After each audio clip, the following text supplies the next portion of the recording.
Assalamualaikum warahmatullahi wabarakatuh. Perkenalkan, saya Rina Marianti, dosen program studi pendidikan khusus Fakultas Ilmu Pendidikan Universitas Pendidikan Indonesia.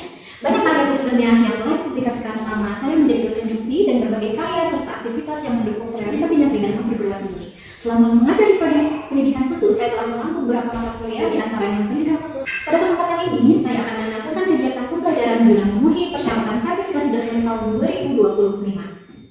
Saya memilih mata kuliah pendidikan khusus dengan kegiatan pembelajaran secara luring menggunakan metode interaktif dengan kegiatan pemecahan masalah atau case-based method.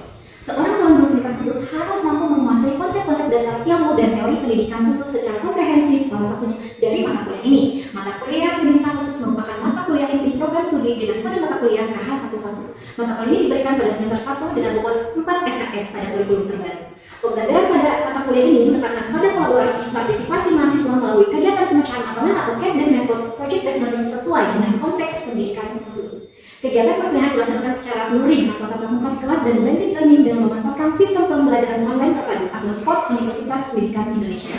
Adapun CPL dalam mata kuliah ini, yang pertama, menunjukkan sikap dan perilaku ilmiah yang edukatif religius yang berkontribusi dalam peningkatan mutu kehidupan bermasyarakat, berbangsa dan bernegara berdasarkan budaya, norma, dan etika akademik. Kedua, menguasai keilmuan dasar pendidikan dan penguasaan peserta didik berkebutuhan khusus. Ketiga, mampu mengintegrasikan percakapan belajar dan berinovasi, penguasaan teknologi dan informasi, mengembangkan karir dan kecakapan hidup untuk menjadi pembelajar sepanjang hayat. Dan yang terakhir, mampu mengenali anak berkebutuhan khusus dengan menggunakan berbagai teknik serta strategi asesmen. Adapun CPMK dalam mata kuliah ini yaitu mampu memahami konsep pendidikan khusus serta menjabarkan sejarah perkembangan pendidikan khusus dan sistem pendidikan khusus, mampu menganalisis perubahan paradigma dalam pendidikan khusus, mampu mengkaji dan dasar-dasar pendidikan khusus. Materi dalam mata kuliah ini yaitu konsep dasar pendidikan khusus, sejarah perkembangan pendidikan khusus, landasan dan prinsip pendidikan khusus, komponen perbedaan intra dan interindividual, pendekatan dan bentuk layanan pendidikan khusus, tujuan dan fungsi pendidikan khusus serta hakikat anak berkebutuhan khusus. Perkuliahan ini dilaksanakan sebanyak 16 kali pertemuan. Adapun sumber belajar dan referensi mengoptimalkan bahan belajar yang terbaru dan relevan, modul termasuk artikel dan juga buku rujukan yang relevan. Prosedur evaluasi dilakukan melalui penilaian saat proses pembelajaran, yaitu penilaian mata kuliah ini meliputi aspek kuis 5%, pengerjaan tugas 10%, partisipasi atau keaktifan selama di kelas 15%, pengerjaan proyek sebanyak 25%, UTS 20% dan UAS 25%, dengan total bobot nilai 100%. Bagi mahasiswa yang belum memenuhi standar yang ditetapkan dalam kontrak belajar, akan disediakan remedial sesuai dengan ketentuan yang berlaku di lingkungan Universitas Pendidikan Indonesia. Mata kuliah ini merupakan mahasiswa calon guru dan tenaga pendidikan tentang pemahaman menyeluruh mengenai pendidikan khusus. Mari kita lihat contoh implementasi perkuliahannya. Oke, Assalamualaikum warahmatullahi wabarakatuh. Waalaikumsalam warahmatullahi wabarakatuh. Selamat pagi anak-anak ibu semua. Masih pada semangat ya? Nah, walaupun tadi sepertinya masih ada perkuliahan ya sebelum mata kuliah ini. Oke, gimana kabarnya, pada sehat? Alhamdulillah. Amin. Ketemu lagi dengan ibu di mata kuliah pendidikan khusus pada pertemuan kedua. Teman-teman ada temannya yang tidak masuk hari ini atau masuk semua? Oke, masuk semua ya. Sebelum memulai perkuliahan, mari kita berdoa menurut agama dan kepercayaan masing-masing. Berdoa dimulai. Berdoa selesai. Nah, tentunya sebagaimana Ibu telah memberikan arahan di pertemuan sebelumnya bahwa teman-teman sudah harus membaca dan menggali ya tentang apa itu pendidikan khusus. Nah, teman-teman untuk mengakses mata kuliah ini teman-teman juga sudah bisa lihat di spot ya. Nah, di sini ada RPS-nya ya yang sudah Ibu masukkan di spot. Nanti teman-teman semua bisa akses di sini. Tentunya pada pertemuan kita kali ini, di sini kita akan membahas materi tentang pendidikan khusus, filosofi serta paradigmanya, yang dimana di sini ada CPMK-nya ya. Teman-teman juga harus memahami bahwa CPMK yang akan kita bahas pada pertemuan kita kali ini adalah menjelaskan perbedaan pendidikan khusus dan pendidikan kebutuhan khusus, menyebutkan macam-macam layanan pendidikan khusus serta menjelaskan macam-macam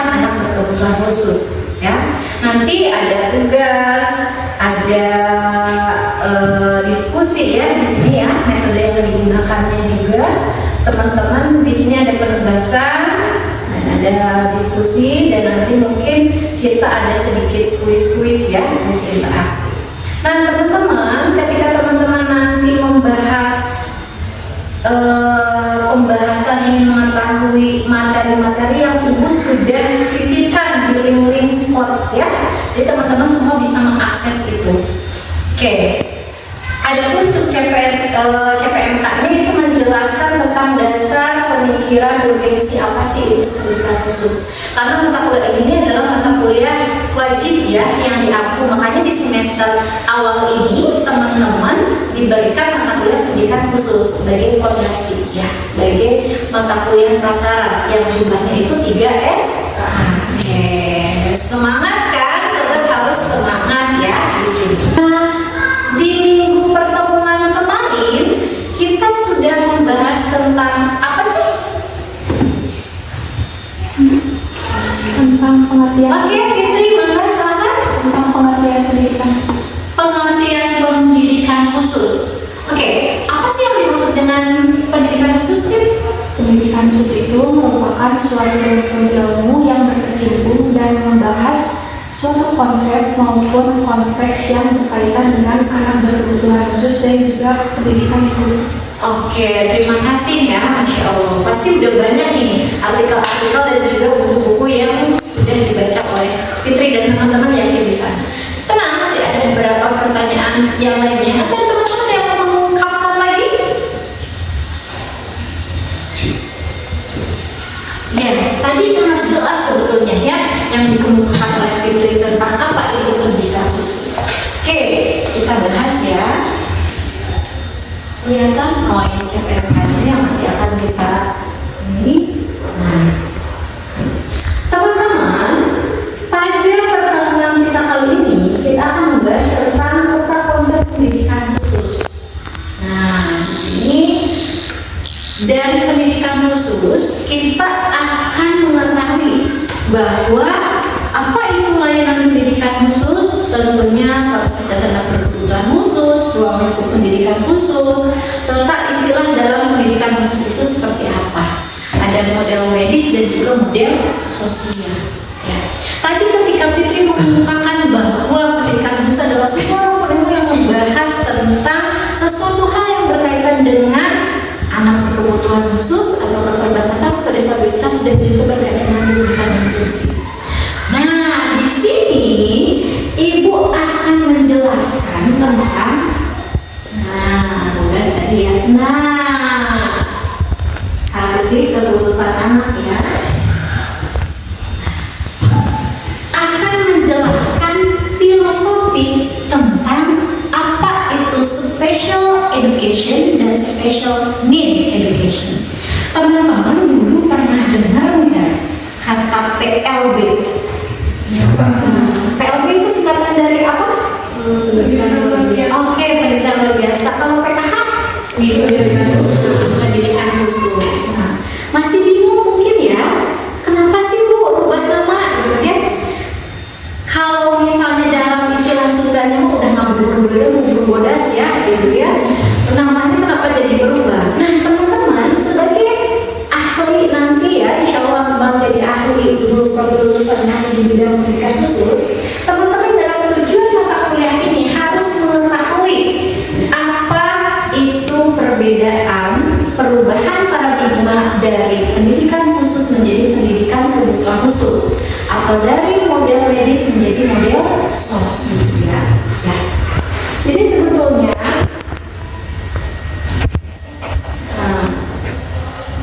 teman-teman di sini ketika kita berbicara tentang model disabilitas, istilah dalam pendidikan khusus itu ada yang namanya model medis dan juga model sosial. Ada sedikit yang mau mengungkapkan model medis, kenapa disebut model medis dan model sosial? Oke, Akil, apa Akil? Model medis berfokus pada kecacatan ataupun keterbatasan, sedangkan sosial itu berfokus pada kebutuhan. Oke, kalau medis itu kecacatan, kalau sosial itu kebutuhannya. Oke, ada yang lain? Atau masih penasaran? Masih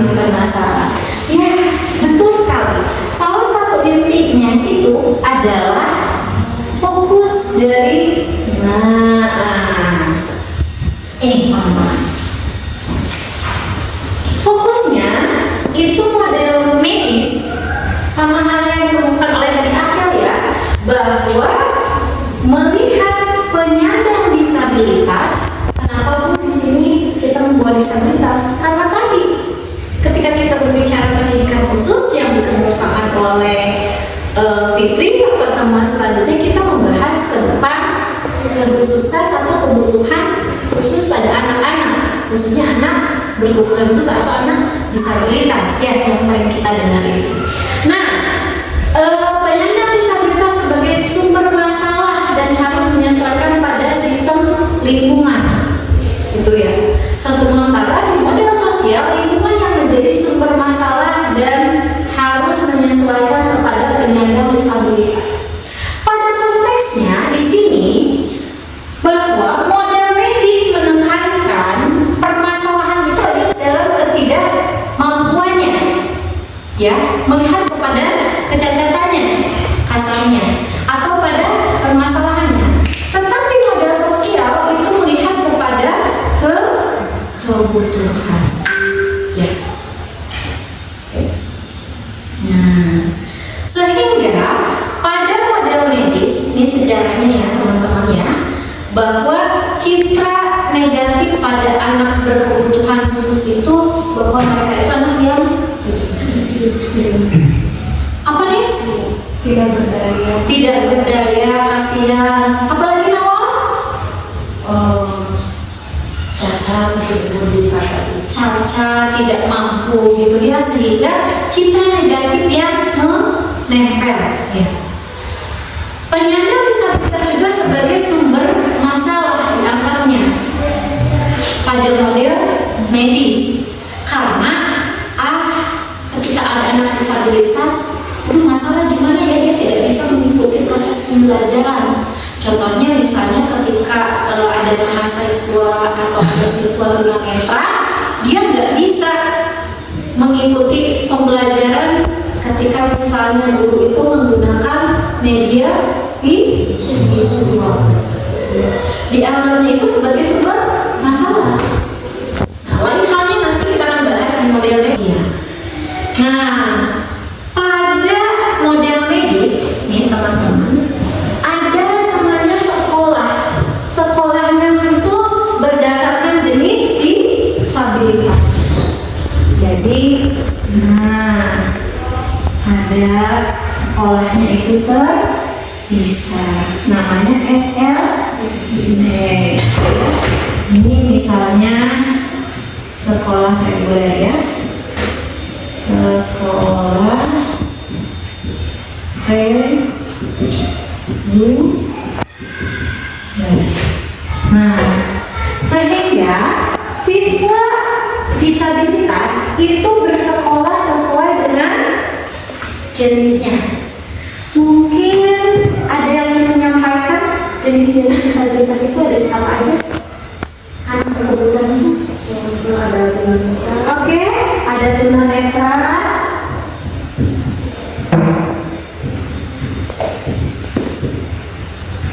Atau SLB-nya biasa disebut SLB apa? SLB A. Oke, SLB A ya.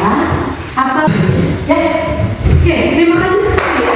Teman-teman sudah mulai membaca dari minggu kemarin yang Ibu tugaskan tentang apa sih yang berkaitan dengan kebutuhan khusus, sehingga memiliki pengetahuan ini. Fokus ya buat teman-teman semua. Oke, nah ini model medis.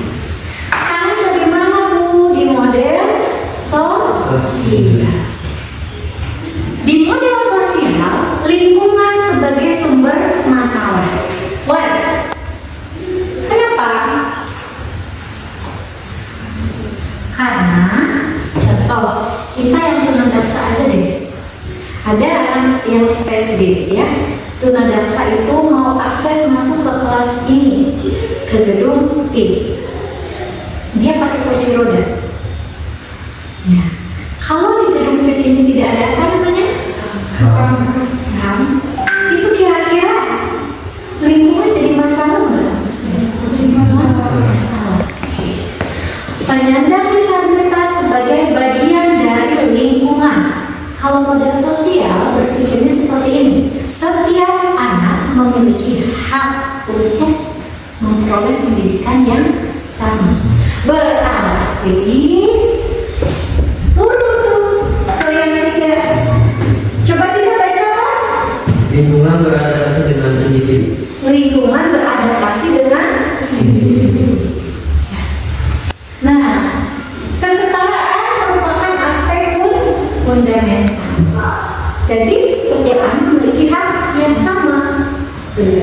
Tadi sebetulnya yang harus kita pikirkan nanti di pertemuan selanjutnya itu teman-teman akan dituntut untuk berpikir bagaimana sih media yang sesuai, strategi yang sesuai, metode yang sesuai, pendekatan yang sesuai. Nah, di sini dalam konteks mata kuliah ini akan dibahas, tapi catatan saja nanti di semester tahun selanjutnya teman-teman akan spesifik membahas tentang media, strategi pembelajaran, perencanaan dan lain-lain. Makanya mata kuliah ini menjadi mata kuliah prasyarat ya, mata kuliah ini Ustaz. Nah, yang selanjutnya tentang layanan pendidikan sama dengan anak pada sehingga teman-teman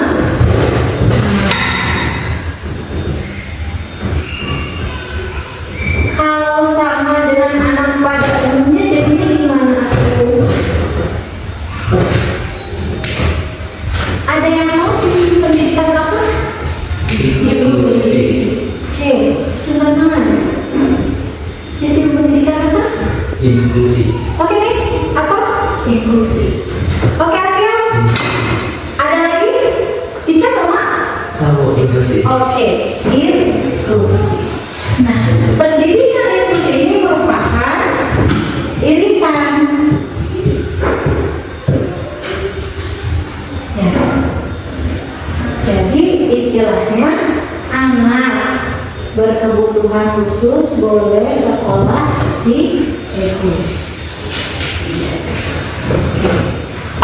Sudah terlihat ya, alangkah pandangan sosial itu memanusiakan manusia.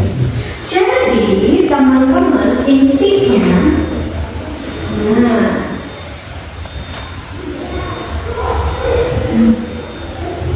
oke, di sini model medis itu namanya tadi apa?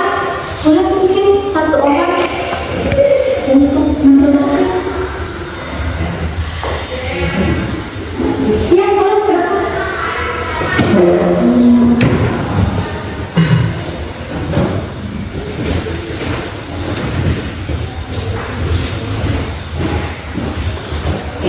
Oke, Aisyah. Jadi gimana?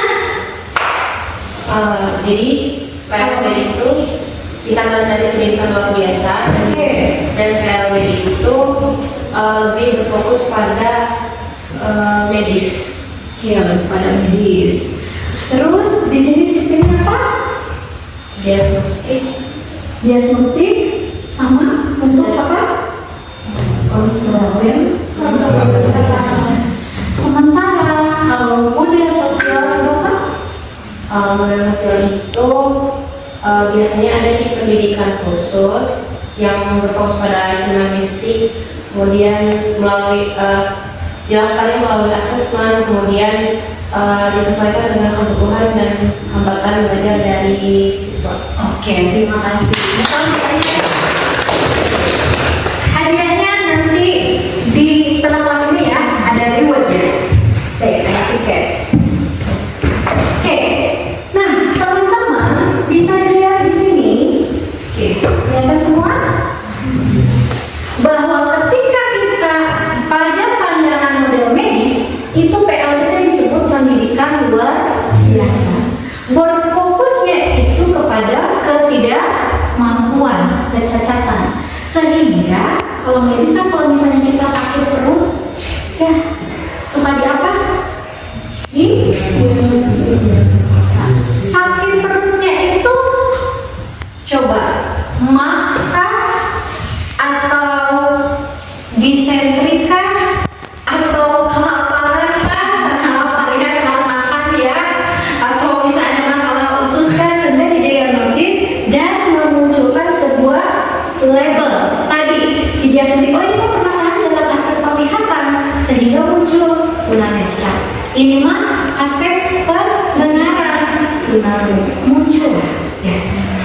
gitu ya. Sementara kalau model sosial itu teman-teman akan difokuskan untuk melihat kepada kebutuhannya. Di asesmen lah namanya, bukan diagnostik. Asesmen ini fungsinya untuk mengetahui kebutuhan, kekurangan, dan kompetensi. Sehingga di sini akan muncullah anak berkebutuhan khusus permanen dan temporer. Jadi ada SLBE atau sekolah bakat istimewa. Itu anak apa teman-teman? Mungkin sudah baca dari artikel gifted and talented. Ya, di mana di situ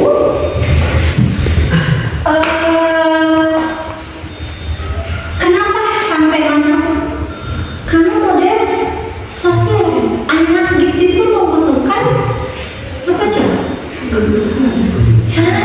Proses layanan pembelajaran khusus untuk mengembangkan kompetensi, makanya masuk ke dalam anak berkebutuhan khusus. Tapi di sini ada yang permanen dan temporer. Kalau yang temporer itu ya masalahnya di dalam apa coba? Ketika trauma pasca banjir, pasca kebakaran masih bisa disembuhkan. Tapi kalau yang permanen ini kan masalahnya dalam organ biasanya ya, atau diskusi neurologis. Nah, sehingga kalau dulu di medis itu sekolahnya sekolah luar biasa. Jadi nanti di minggu depan kita akan membahas tentang sistem pendidikan dalam konteks pendidikan khusus. Nanti ada yang namanya pendidikan segregasi, ada integrasi, dan ada inklusi. Ini nanti kita akan pelajari di pertemuan selanjutnya. Ibu harapkan teman-teman sudah membaca minimal 5 artikel ya, atau 1 atau 2 sumber referensi. Nah, di sini ya segregasi, inklusi. Oke, teman-teman, ada yang ingin ditanyakan? Boleh bertanya?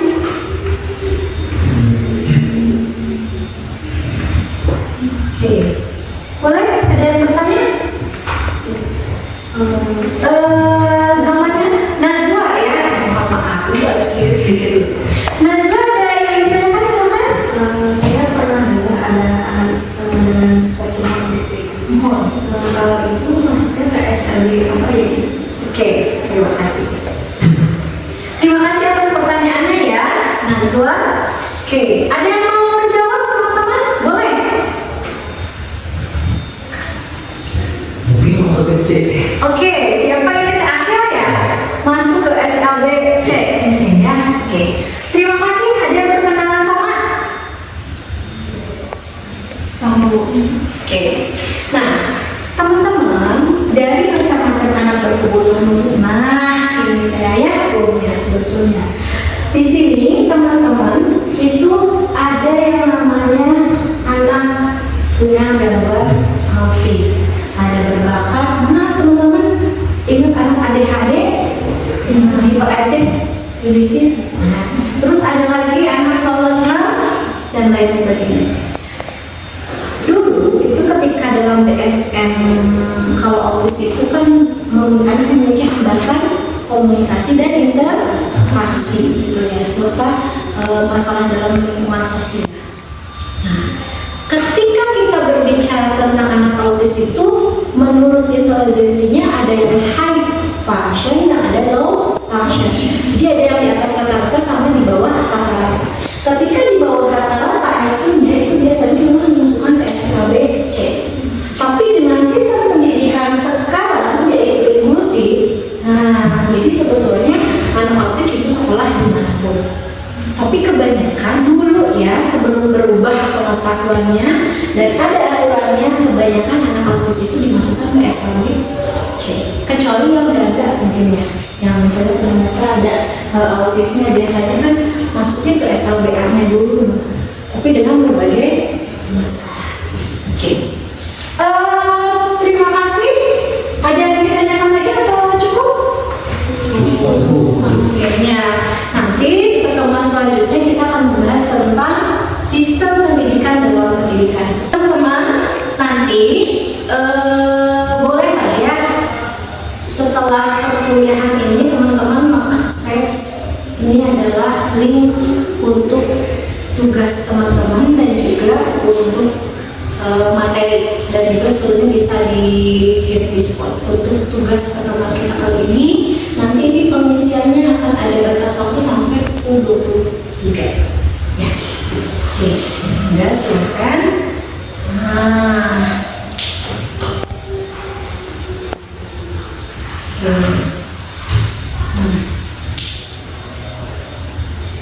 ini nanti di sini akan ada quiz ya teman-teman ya.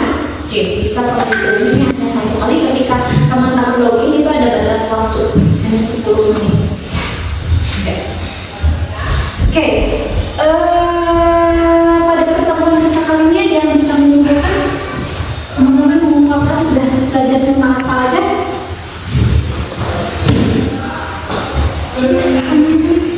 Lupa. Sabrina, mana apa? Perubahan dari stigma, perubahan pendidikan dari stigma medis ke stigma sosial, dari pendidikan luar biasa ke pendidikan khusus. Oke, bagus ya. Tadi dari mulai medis ke pendidikan sosial, terus kita belajar tentang macam-macam anak berkebutuhan. Nah, nanti akan digali pada pertemuan selanjutnya lebih dalam sebetulnya ya setelah tes. Kalau tidak ada yang ingin ditanyakan, nah ada satu kuis teman-teman. Ini nanti boleh diisi ya. Sekarang boleh dikeluarkan handphonenya atau laptopnya. Oke, per kelompok ya, di kelompok 1, 2, 3, 4 untuk mengisi link nomor 2 di sini. Nanti akan masuk ke kuis ya. Tes. Silahkan berdiskusi. Mau nggak? Ibu kasih waktu sekitar 2 menit. Silahkan. Di handphone teman-teman, nanti hasilnya akan masuk ke ibu.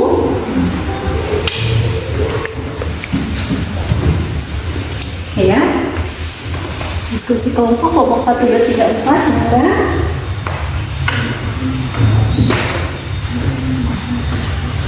Oke. Sudah? 1 menit terakhir ya teman-teman ya.